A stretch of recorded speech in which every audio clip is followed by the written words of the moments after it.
Hi, I'm Karen Cherry Brown, and I am thrilled to have the opportunity to have a sit down conversation with the Honorable Desmond Cooks, also known as Daz. Daz, thank you so much for being here today. Well, thank you so much for having me. It's already a joy. So I know you're running for 194th Criminal District Judge. I think that's Criminal District Court. Criminal District Court. Thank you. But before we dive off into that, I'd like to talk about your humble beginnings. So if you could take us back to the young boy days. Of course, of course. So Dallas native, grew up in Oak Cliff. Probably went to every school, elementary school in Oak Cliff. So I went to Ronald McNair, Mark Twain, then Longfellow, then graduated from Townview. So those were some of my best memories of growing up in that neighborhood right by Redbird Mall, Okay. just hanging out. Okay. So tell me about a time that you can remember as a young adult, kid, teenage, whatever, that if you could have a do-over. A do-over. So something that you remember that was so embarrassing. And So there's been a couple. So I'll tell you one in elementary school. I brought my lunch to school. My mom made some neck bones and some yams and some greens, and they were good. So I took them to school. And for about 6 months, the kids kept calling me neck bone. Hey, neck bone, hey, neck bone. So I probably would have chosen another meal, but those neck bones were good. today, I know you wish your mom would bring some of those neck bones to work. Yeah, right? exactly, exactly. It's crazy how as kids, the things that we think are so embarrassing. Right. And neck bone, that probably gave you popularity around school, and you didn't even know it. So some of them asked for some. Yeah, people remembered who you were. Who was your role model as a child? My dad was very active in my life. So I saw him go from the beginning of the bank to a district manager of a bunch of them. So it's weird when you're growing up, you don't even see them as, oh, this is my role model. I'm looking up. It's life. It's like, this is just who you see. And then as he's growing, he's hanging out with other individuals and I'm seeing them and how they interact. So it's almost like just a normal thing for me to see Black men achieving. And I just followed in the footsteps. I think that's great. So growing up in your household, did you grow up with both your parents? No, so they were actually divorced. They divorced when I was younger. So I don't really remember them together, but it was primarily with my mom. And then I would see my dad every other weekend, but every other weekend we were cutting somebody's yard. Fondest memory is after we cut the yard, we got a honey bun and a Dr. Pepper. And so to this day, I still eat honey bun and Dr. Peppers. Yeah, That's an interesting combination. Yeah, isn't it? Yeah, very interesting. What is a talent that you have that most people may not know about? People seem to be surprised that I box. So I do a little amateur boxing. Really? Yes. Kind of got into it in my 40s. I always wondered if I would be good at it. Tried it out. First I said, okay, I'm gonna do it as a workout. Then I started hitting the bags. Then I said, okay, well, if I'm gonna do it, then let me see what it's like to get in the range. Now, getting punched in the face isn't fun. Maybe when I turn 50, I'll pick up golf, but I'll give it some time. I'm shocked that you said in your 40s. Yeah. I didn't put you in your 40s. Oh, what I do? So in life, for me, I look at people that are on television or just people that I've run across, and I'd say, oh, I'd love to have a sit down conversation with them. Is there anyone that you admire? So that's easy. President Obama, from day one. He graduated from Harvard, which is hard to get into. Then went to the law review, which means you're like the top 10% of Harvard. Then he became president of law review, which means you're the top 1% of the top 10%. He went from that to doing community activism all the way to the presidency. That's the one person I think I would be a little little fanboy. I think I would fanboy out over him Yeah. because that's amazing. I think he and his wife are both amazing people. So yeah, I Absolutely. think I'd love to have a sit down dinner with him as well. So inquiring minds want to know, Okay. are you married? I am divorced. And divorced? Yes, with an 8-year-old daughter though. She is all I need right now. Yeah, she's all I need. She's been with me. Well, it's been her and I since she was 2. Okay. So we are pretty close knit because when she's with me, she is with me. I was gonna say, I've seen pictures of you all. She looks like she's a daddy. Yes, girl. yes, she is with me. And I think it's interesting. And I was gonna say, probably has to do with the relationship that you have with your daughter because of the relationship that you described. You said your mom and dad had divorced younger, but that your dad was very active in your life. Exactly. And just speaking from experience in with me, having parents that were divorced early, my dad wasn't active in my life. Gotcha. And so I always admire, especially, and I'll say African-American men, Right. to be honest, Right. that are those fathers. Yes. And because it goes on. And your daughter, seeing the father that you are, she'll know what to look for in a man when she gets to that age. That is the hope. Look, if you let a man come Yeah, around. oh, I feel sorry for that man. That's what I was gonna say. If you let a I man gotta come lie around. to you. I raised the bar high on it. So yeah. It's funny. What do you do for fun outside of the courtroom and the office? So I have my daughter with me every other week. Mm-hmm. And so we have learned to, I have learned to follow her lead until what she wants to do is fun. But what I tell her is watching her have fun. It's fun. It's fun for you. So we end up skating, going to the park. She likes to play Roblox, so we end up doing that. Then the weeks that I don't have her, I'm either in the gym, which is my little comfort place to get my mind right, the boxing, and then I like mountain biking. Mountain biking? Yeah, so I try to stay active. I don't want to grow old yet. I want to keep pretending I'm in my 20s until I wake up and my knees hurt. Well, don't be like me where I start to count backwards because I was 25 forever. Right. Now it's like people look at me when I say, yeah, okay. So don't be like me and count backwards.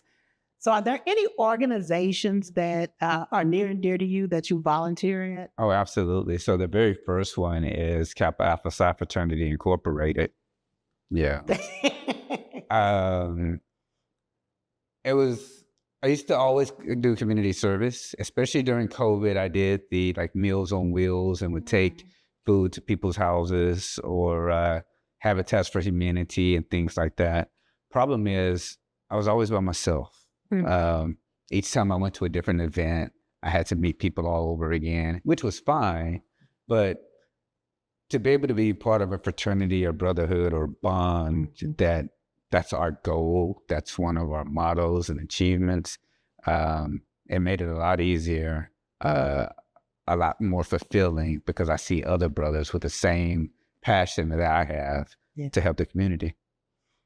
So in the legal field, do you have the opportunity to speak with young boys? And I do. Again, it's a weird thing because I consider myself young in my head. So when I hear these young attorneys,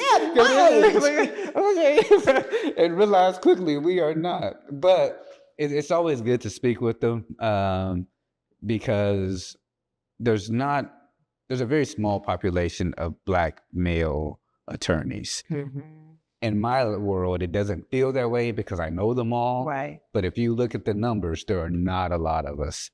And so sometimes it was difficult for me to come out and seek those mentors that could show me the way. So I'm happy to be that mentor for these young men coming out. And that's great because, and again, I go back to not having those role models in the home. Yeah. And so the importance of being able to, be that voice, that person that just whatever that, person needs. Sometimes people just need to have someone listen That's to them, it. That's the death. That's it. to be able to be that person. I want to ask you, with the Dallas Cowboy, was it Deshaun Nealon, So committing suicide, yes. which is so sad.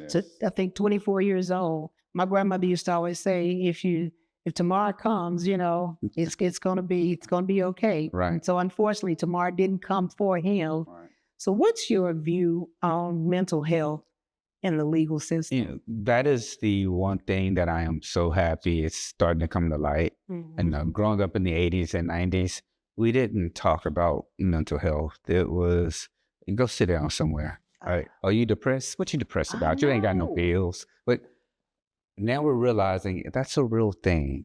And it's something that affects a lot of us. And you could be smiling one day and on the inside hurting, and no one would ever know. When we start talking about the criminal justice system, we can't ignore that mental illness sometimes plays a part. And so one of my goals is to, once I'm elected, to make sure that's a program that we help with the convicted offenders and hopefully prevent that from happening with others.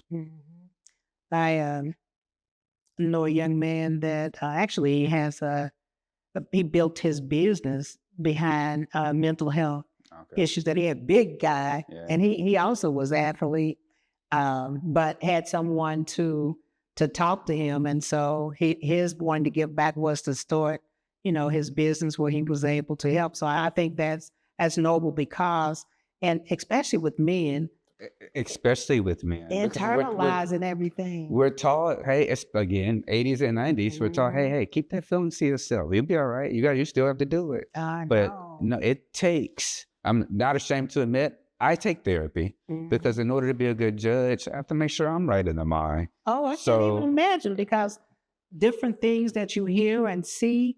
Oh, yeah. I applaud you for doing that. I applaud you for saying that you do that, because I think so many times people think something is taboo. Yeah, exactly. And when they hear someone else is doing it, exactly, I guess it is okay. And so even with saying that, you don't realize whose life you may even have impacted by just saying what you do with your life. I hope so. Yeah. So thank you for saying that. So I read somewhere that you were a Navy veteran. So first of all, thank you for your services. Thank you. So can you tell me a little bit about that experience? That was, to this day, the most impactful, important decision I had ever made in my life. I admire any 18-year-old who says, okay, maybe college isn't for me right now. Okay, I don't really want to get a job. I want to do something different. And they joined the military because it changed. I was a knucklehead a little bit in high school. Here we go. Just a little bit, just a little bit. But going to the Navy, working around officers mostly as an 18-year-old kid, that 18-year-old boy stuff didn't fly anymore. So it forced me to mature, forced me to have discipline. I already had integrity, but it really showed what it meant, showed what commitment meant, showed what working hard meant. It was, again, best decision I ever made in my life. So how old were you when you went to the Navy? I was 18. Oh, you were 18. Yeah, so right after high school? Right after high school. I think I graduated May 20th. I was gone by June 4th. Did your parents know that you had decided to go? I'm not gonna lie to you. I told them a little bit afterwards because I knew what they were gonna say. I grew up in one of those most households that we grew up in. It ain't if you go to college, it's when you go to college. Yeah, right. So I was like, well, let me just keep this to myself. And hey, guys, I'm leaving such and such day. So they had certain feelings about it. But once they saw me graduated, and once they saw the things that I was doing in there, they quickly changed their mind. Quickly. Yeah. So do you have any siblings? Little brother. He's probably don't let me call him little brother, but Kay Cooks. He's actually a musician. Plays the guitar very well. Plays a bit different venues. Have no idea where he got it from. If we didn't look alike, I'd probably say, "Oh yeah, you adopted, bro." but we look so close, so like that. Yeah. But what's the age difference? 9 years. Oh, really? Yeah, 9 years. Yeah. So I'm sure you're both. It sounds like you're proud. I know you're proud of him. It sounds like he's probably just as proud of you. And it's great because we have our own lanes and great at our own lanes. And that's what's beautiful. I get to cheer him on. He cheers me on. It's beautiful. It's a beautiful thing. I love it. And, So let's talk about law. okay. So why did you choose to go into law? So after the military, I met a FBI recruiter, and he said, "Oh man, go get your degree, and with your military experience, you'll be a shoo-in." So I said, "Okay." Well, I was able to receive my associates while serving. So I went to North Texas and worked full time, and went to school full time, and I basically rushed through it. So I graduated. Left the Navy at 22, graduated at 23, went to the FBI and said, "Hey, here I am, I'm ready." And they said, "Oh, no. You need some life experience. So either become a cop or go to law school." Didn't want to become a police officer. You don't want to get shot at? Yeah, I'm good on that. So I said, if I go to law school, I'm going to be a lawyer. And I've been there ever since. Yeah, you made that sound simple. I'm sure it wasn't as simple as you made it sound. Not at all. Yeah, not at all. And so in being young, when you got in law school, how difficult was that as far as, I guess, prosecuting? When you first started working, as far as going up against prosecutors or even clients? So I was actually fortunate. Because of my life experience, because of the military, like I said, I was working at 18. I'm working with, I think the next youngest person may have been 26. So I've always worked with adults as a young age. So again, I had that maturity, knew how to handle different people, again, from the experiences from the military. I went to Baylor Law School, which is a litigator school. So they teach you how to be in the courtroom. So when I got out, I was ready. Oh, you walked in like you was running stuff. Yeah. I love it. So why did you select 194th? So right now, the judge there is Judge Ernest White. He's been there for 20 years, has left an incredible legacy. And just to keep everything honest, 60 to 70% of the defendants that are in Frank Crowley waiting in the court system are Black or brown males. Judge White is the only Black male in Frank Crowley. He has a program where he speaks with these sometimes repeat probation offenders, and he tries to mentor them, and he teaches them accountability, holds them to the accountability. They relate to him because they look like him. They can understand him. He can understand what they're saying. They can understand what he's saying. I fit that same mold. And so with him stepping down, there's a void, and that void needs to be filled. Okay. So it sounds like it's going to take big shoes to fill that They're void. very, very much so. But And listen to you talking with your experience, I feel like you're up for the task. So there is a female cooks Yes. that is running for that seat as well. Yes. So are you all related? We are not related. So I like to say there's too many cooks in the kitchen because I don't know how we got there. So please choose the right cooks, the desk cooks. But no, we are not related. I get that question a lot, but no, we are not related. So do you feel, because you are a Dallas native, that and a male, that you would be more relatable for that position? So I wouldn't just leave it at that. I was a prosecutor, criminal defense attorney, and a municipal judge for the last 10 years. So during that time as prosecuting, I've seen the other side where it's, okay, am I seeking justice? How am I going to make sure I'm seeking justice? As a criminal defense attorney, I've given people that proper representation that the constitutional rights give you. But as a judge, I was able to mix fairness with accountability. So I wouldn't just rely on Dallas. I wouldn't even just rely on male, although that is important because of the representation. Representation changes perception. So there is a trust issue right now, and between our community and the criminal justice system. So to see someone that's representing and looks like you, speaks like you, can relate to you, I think that plays a part. And then you add the fact that you're qualified between the judging and the military and everything else. So, Okay. So I'm going to say how ignorant I used to be when I would go vote for judges. A lot of the judges I didn't know. You know, I felt it was really important for me to go vote. right, So the things that were on the ballot that were important to me, I did my homework on them. right. And I was like, oh my God, there's all these judges out here and I don't know, you know, and so being a female, I would go down the ballot and just, if it looked like it was a female name, I would just vote for that female. So how important on a scale of 1 to 10 is it for us to do our homework? So, so definitely a 10, definitely a 10. But you know, that's valid. I do understand that, especially if you don't know who that person is.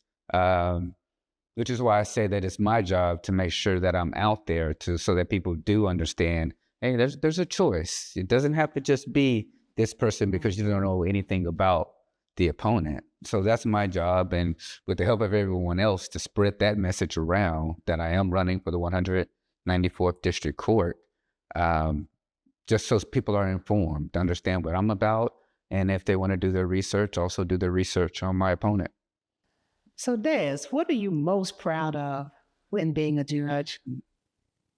I think the ability to help people. You can actually see the influence that you have over someone. I tell a story at my kickoff, how a young lady was kind of crying as she was telling me her story.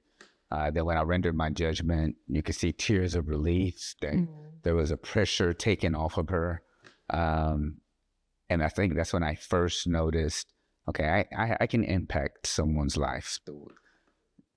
My decisions have a real impact. I realized that I can't be having a bad day and take that out on the defendant. If, like I said before, if my mental state isn't right, I can't take that out on the defendant. Out of the 10 years, that's what I practice: fairness, accountability, and we're appointed. Every 2 years, we're appointed by different city council members who form a committee. What I'm most proud, though, is for all of those 10 years, I have been listed at the top, either 1 through 3, 4, or 5, always listed as the top ranked in order of the best judges, the most efficient judges. And when efficiency comes, that's what we're talking about: keeping people out of jail, talk about moving our dockets along. So efficiency is very important. So to be ranked so high for every 10 years, regardless of who changed in the city councilman, says a lot for me. It just says, okay, doesn't matter who that person is, they see me and they see the job that I'm doing. And I take pride in my work ethic. No, I agree. That is admirable. Can you think of a time where there was someone in front of you that there wasn't anything that you could do for you them could a do little bit? for 'em, and how that? It happens. It happens. But I'm fair to everyone. So, and I do this with my daughter, and I read off your consequence. I mean, I read off what you did. Tell me, did you do this? Typically, yes. Did you do this? Typically, yes. Did you understand that by doing this, it would cause this? Well, Judge, yeah, I did understand that. Okay, well, then you understand this isn't me. This is the choice that you made. This is the consequence that you have to follow. Where there's times to help people, great. That's what I love the most. However, being former military, I'm big on accountability. And if he did it, please, let's just understand that the law requires this consequence. Right. And that's understandable. So I want you to look in the camera and tell our viewers when you are elected, what they can expect from you. Well, so again, running for the 194th Criminal District Court. Once elected, I do believe I will bring fairness and accountability to the bench, a trustworthiness, a relatability, the humility that it takes to become a judge, understanding that you do have the power to affect people's lives and that is not something to be taken lightly. This job isn't something to just retire on or just to get a position, just to have a position. This is something to serve the people. And that's my goal, is to serve the people. The tagline, justice served, isn't just a tagline. It's a mission statement. It's a statement that says, I promise to make sure fairness is given to all. It's a promise to myself, and it's a promise to the voters. I thank you guys. And I thank you because I know you got a lot going on. And so thank you for taking time to let us hear from you. Thank you again. Hi, I'm Karen Cherry Brown. And if you like this episode, please like, share, and subscribe. Thank you.